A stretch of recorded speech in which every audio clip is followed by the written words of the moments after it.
Hi hello welcome to our channel. భారతీయ నేర చరిత్రలో సుప్రసిద్ధ కొందరు అతన్ని హీరోగా చూస్తారు. అనేక నేర కార్యకలాపాలలో అతని ప్రమేయం ఉన్నందున పోలీసులు మరియు చట్టం అతన్ని గ్యాంగ్స్టర్గా చూపుతారు. ప్రపంచంలోనే పేరు మోసిన గ్యాంగ్స్టర్ అతను. ఇతని కథ ఒక సినిమా స్టోరీకి తక్కువేం కాదు. అతి చిన్న వయసులోనే హత్యలు, దోపిడీలు, 700 మంది షూటర్స్తో ఒక గ్యాంగ్నే మెయింటైన్ చేస్తున్నాడంటే అతని శక్తి సామర్థ్యాలు ఏ పాటివో తెలుస్తోంది కదా. ఇంతకీ అతను ఎవరు? ఎందుకు మళ్ళీ తెర మీదకొచ్చాడు? ఎన్నో కోట్ల ఆస్తులు ఉన్నప్పటికీ ఎందుకు గ్యాంగ్స్టర్ అయ్యాడు? ఇతని గర్ల్ ఫ్రెండ్ని ఎవరు ఎందుకు సజీవ దహనం చేశారు? ఇతను అసలు ఏం చదువుకున్నాడు? సల్మాన్ ఖాన్ని చంపడానికి ఎందుకు ప్రయత్నించాడు? అని ఎన్నో ప్రశ్నలు వస్తున్నాయి కదా. వీటన్నిటి గురించి మీరు తెలియాలి అంటే ఈ వీడియోని స్కిప్ చేయకుండా చూడండి.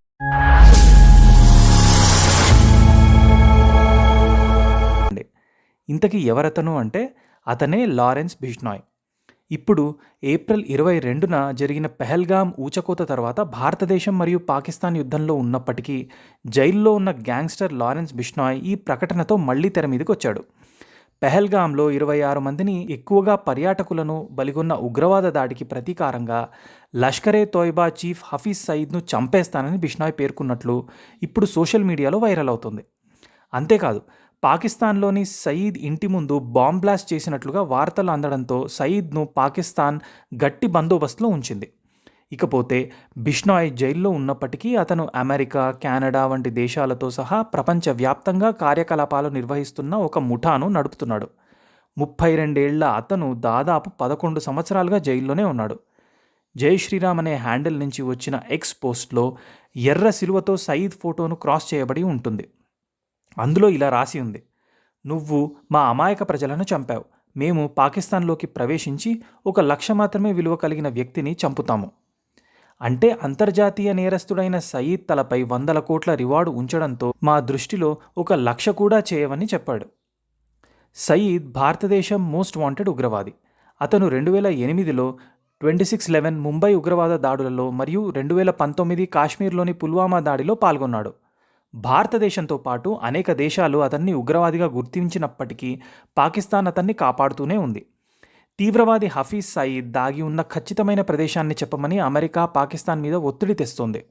తీవ్రవాద సంస్థలైన లష్కరే తోయిబా నిర్వాహకుడు, జామత్ ఉద్ దవా సంస్థకు నాయకుడు హఫీజ్ సయీద్. ముంబై మరియు ప్రపంచంలోని పలుచోట్ల జరిగిన బాంబు పేలుళ్లలో ప్రముఖ పాత్ర పోషించిన వ్యక్తి అతను. అతన్ని భారతదేశం మాత్రమే కాదు, అమెరికా కూడా వెతుకుతోంది. అతని ఆచూకీ గురించి సమాచారం అందించిన వారికి 100 కోట్ల రూపాయలు బహుమానంగా అందజేయబడతాయని అమెరికా ప్రభుత్వం ప్రకటించింది. అసలు ఈ పోస్ట్ యొక్క నిజానిజాలు ఇంకా కన్ఫర్మ్ చేయనప్పటికీ భద్రతా దళాలు బిష్నాయ్ను తేలికగా తీసుకోకూడదని అనుకుంటున్నాయి. అసలు బిష్నాయ్ ఎందుకు ఈ విధంగా ప్రకటన చేస్తాడు అంటే, పెహల్గాం ఘటన తర్వాత భారత్ పాకిస్తాన్ను అన్ని రకాలుగా అష్టదిగ్బంధనం చేస్తుంటే మతిపోయిన హఫీజ్ నోటికి వచ్చినట్లు మాట్లాడుతున్నాడు. పాకిస్తాన్కు సింధు జలాలను నిలిపివేయడంతో నరేంద్ర మోదీ మాకు నీటిని నిలిపివేస్తే నీ శ్వాసను ఆపేస్తాం, భారత్లో రక్తం పారిస్తామంటూ హెచ్చరికలు చేశాడు. దానితో బిష్నాయ్ ఇటువంటి పోస్ట్ పెట్టాడని చెప్తున్నారు. బిష్నాయ్ ఒక విద్యార్థి నాయకుడని చెప్పుకున్నాడు, కానీ అధికారులు అతన్ని భయపెట్టే గ్యాంగ్స్టర్గా చూస్తారు. అబోహర్కు చెందిన బిష్నాయ్ కటకటాల వెనుక నుండి కూడా తన నేర కార్యకలాపాలను నిర్వహిస్తున్నాడు. అతని నెట్వర్క్ ప్రధానంగా పంజాబ్, హర్యానా, ఢిల్లీ మరియు రాజస్థాన్ అంతటా విస్తరించి ఉంది. ఈ గ్యాంగ్స్టర్ పేరు గత కొన్ని సంవత్సరాలలో జరిగిన అనేక ఉన్నత స్థాయి వ్యక్తుల హత్యలతో ముడిపడి ఉంది. వాటిలో ముఖ్యమైనవి గాయకుడు సిద్ధూ మూసేవాలా మరియు మహారాష్ట్ర మాజీ మంత్రి బాబా సిద్దికీల హత్యలు. లారెన్స్ బిష్నాయ్ 1993 ఫిబ్రవరి 12న పంజాబ్లోని ఫిరోజ్పూర్లోని ఒక గ్రామంలో జన్మించాడు. అతని తండ్రి లవీంద్ర కుమార్ బిష్నాయ్. ఇతనికి ఒక తమ్ముడు కూడా ఉన్నాడు. అతని పేరు అన్మోల్ బిష్నాయ్. తండ్రి హర్యానాలో ఒక పోలీస్ కానిస్టేబుల్. ఈయనకి వ్యవసాయం అంటే ఉన్న ఇష్టంతో 1997లో పోలీస్ ఉద్యోగానికి రాజీనామా ఇచ్చి రైతుగా మారాడు. లారెన్స్ బిష్నాయ్ దాదాపు 7.2 కోట్ల విలువైన భూమిని కలిగి ఉన్నాడు. మిల్కీ అనే మారుపేరుతో కూడా పిలువబడే లారెన్స్ బిష్నాయ్ తన జీవితంలో ప్రజాదరణ పొందారు. అతను హ్యాండ్సమ్ ఇండియన్ గ్యాంగ్స్టర్గా ప్రాముఖ్యతను పొందాడు. బిష్నాయ్ 12వ తరగతి వరకు అబోహర్లో చదువుకున్నాడు. అబోహర్లోని కాన్వెంట్ స్కూల్లో చదువుతున్నప్పుడు లారెన్స్ బిష్నాయ్ క్లాస్మేట్పై ప్రేమను పెంచుకున్నాడు. వారిద్దరూ ఉన్నత విద్య కోసం చండీగఢ్లోని డిఏవి కాలేజీలో చేరారు. తర్వాత వారిద్దరూ ఒకరికొకరుగా మారారు. వారు కలిసి ఒకే కళాశాలలో చదవడం ప్రారంభించారు. 2011లో పంజాబ్ యూనివర్సిటీ క్యాంపస్ స్టూడెంట్స్ కౌన్సిల్లో చేరాడు. కళాశాల ఎన్నికల తరువాత ఉద్రిక్తతలు పెరిగాయి. లారెన్స్ బిష్నాయ్ బృందం మరియు ప్రత్యర్థుల మధ్య గొడవలు, ఘర్షణలు జరిగాయి. విషాదకరమైన విషయం ఏంటంటే, ప్రత్యర్థి వర్గం లారెన్స్ బిష్నాయ్ స్నేహితురాలిని లక్ష్యంగా చేసుకుంది. క్రూరంగా ఆమెపై చేసిన దాడిలో ఆమె సజీవ దహనం అయింది. ఆమె మరణం తర్వాత లారెన్స్ బిష్నాయ్ అనేక మంది విద్యార్థి నాయకులపై ప్రతీకారం తీర్చుకున్నాడు. తరువాత అతను వివాహం చేసుకోలేదు. అతను అక్కడ మరొక గ్యాంగ్స్టర్ గోల్డీ బ్రార్ను కలుసుకున్నాడు. వారు రాజకీయాలలో చేరి నేరాలు చేయడం మొదలుపెట్టారు. అతను పంజాబ్ విశ్వవిద్యాలయం నుండి తన LLBని పూర్తి చేశాడు. హత్యాయత్నం, అతిక్రమణ, దాడి మరియు దోపిడీ వంటి నేరాలకు సంబంధించి 2010 మరియు 2012 మధ్య కాలంలో అతనిపై అనేక కేసులు నమోదయ్యాయి. బిష్నాయ్ చండీగఢ్లో తన నేర కార్యకలాపాలను ప్రారంభించాడు. ఈ కేసులన్నీ స్టూడెంట్ పాలిటిక్స్లోకి చేరటానికి సంబంధించినవే.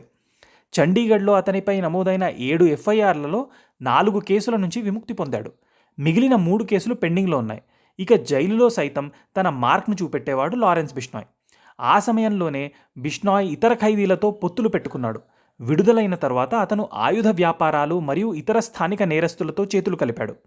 పంజాబ్ యూనివర్సిటీలో అతని గ్యాంగ్లోని సభ్యులకు సంఖ్య పెరిగింది. 2013లో గ్రాడ్యుయేషన్ని పూర్తి చేశాడు. ముక్త్సర్లోని ప్రభుత్వ కళాశాల విద్యార్థి ఎన్నికలలో గెలిచిన క్యాండిడేట్ని మరియు లుధియానా మున్సిపల్ కార్పొరేషన్ ఎన్నికలలో ప్రత్యర్థి అభ్యర్థిని కాల్చి చంపాడు. బిష్నాయ్ తరువాత అజ్ఞాతంలోకి వెళ్లాల్సి వచ్చింది. 2013 తర్వాత మద్యం వ్యాపారంలోకి ఎంటర్ అయ్యాడు. తన ముఠాలోని హంతకులకు కూడా ఆశ్రయం కల్పించాడు. అతను గ్యాంగ్స్టర్గా మారి రాజకీయవేత్త జస్విందర్ సింగ్ అలియాస్ రాకీతో చేతులు కలిపాడు.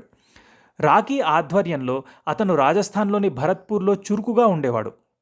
రాకీని 2016లో జైపాల్ భుల్లర్ హత్య చేశాడు.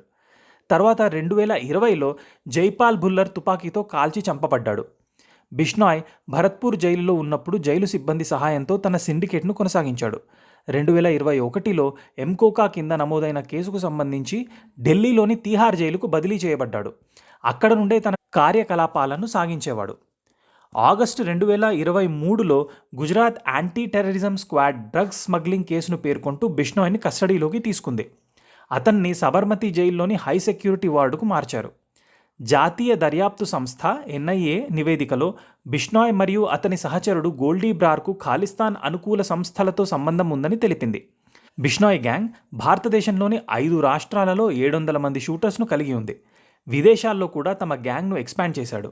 2018లో బిష్నాయ్ సన్నిహితుడు సంపత్ నెహ్రా సల్మాన్ ఖాన్ నివాసంపై దాడి చేసి కృష్ణ జింకలను వేటాడిన కేసులో సల్మాన్ ఖాన్ను హత్య చేసే పనిలో ఉన్నాడని తెలిపాడు.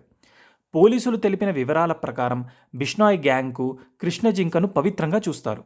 బిష్నాయ్ సల్మాన్ ఖాన్ను జోధ్పూర్లోనే చంపేస్తాను, అప్పుడు నా నిజస్వరూపం అతనికి తెలుస్తుంది అని పోలీసులకు సవాల్ చేశాడు.